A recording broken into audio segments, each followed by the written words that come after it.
Goldman also carefully monitored its access to cash, which is critical for an investment bank.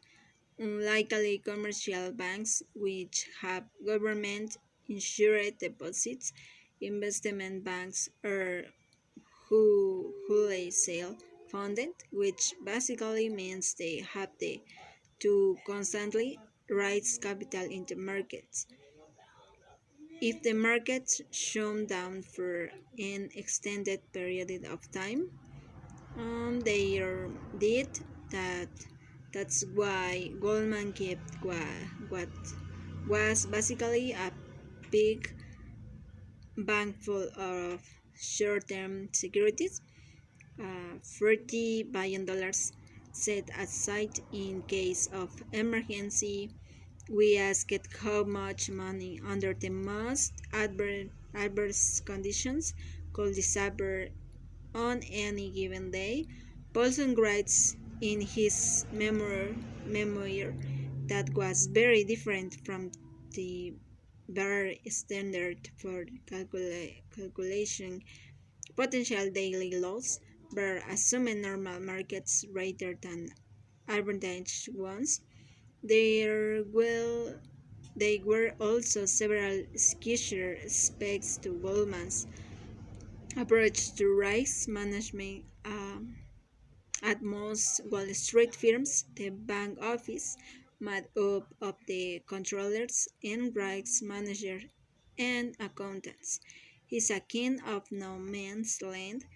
Back officer employees don't produce revenue, are paid less, and are generally treated like inferiors, but at Goldman, this organization was called the Federation, and it was powerful. It included a separate group of controllers who independently checked traders' marks. At its helm sat Binier, who himself sat on Goldman's privileged 13th floor executive suite, right next to Paulson and Bankley. But the simply most important thing was this. At Goldman, people talked to each other all the time about what was going on in the firm and on the trading desk, both the good and the bad. Binier owns once joked that his tenant so sighed to him about Gary Coe, Blankfein's longtime consigliere who became chief operating office and president. You two are like counselors. You tell to Gary more than me or mom, says a fervent trader who once had to confess big losses to Coe. I told him bad stuff and he handled it. If the guy who ran a desk told the president of most other firms the news I gave Gary, he wouldn't handle it. Information didn't get stuck in seals, and because Van Flint come from the trading business, he could have conversation with traders and understand it.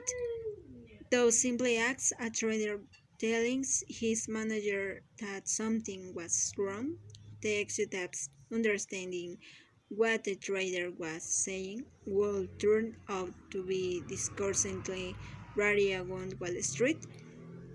Higley paid and supposedly accomplished elite. A mile or so north of Goldman's Wall Street office, in a high-rise complex stones through from ground zero, stood the headquarters of another venerable Wall Street institution, one with a name that the most Americans was for better known than Goldman Sachs. The firm was Merrill Lynch. It had been founded by an intense, ambitious stockbroker named Charlie Merrill, whose notion of how to succeed of Wall Street was completely different from anyone else at Merrill's idea night. His lifelong crusade was to sell stock and bonds to the American middle class.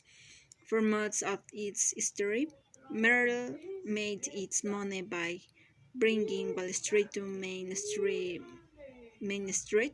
a phrase its founder coined. Merrill Lynch was the thundering herd that was bustling on America. It had brokerage officers all over the country and employed at its peak some 16,000 brokers. Merrill's car brokerage division was a good, solid, profile business. This was especially true after when the combination of a long bull market and legal change that caused people to begin investing for their own retirement turned ten of millions of middle-class Americans into investors. Merrill had a fixed income division and an investment banking division. It had equity analysts who were highly rated by institutional investors, the arbiter of such things. It had business that ranked it on the lunch tables, and it had been an absolute trailblazer in going public, which it didn't in only the second firm to do so. The first was the much smaller Donaldson Lofkin e. Generate. Yet it was never held in the same esteem as Morgan Stanley and Goldman Sachs. Goldman especially made so much more money and with so many fewer people. It dealt with sexy Henry funds and counterparties rather than middle class Americans. There was no firm suffering from the worst case of Goldman and Bethany Merrill Lynch.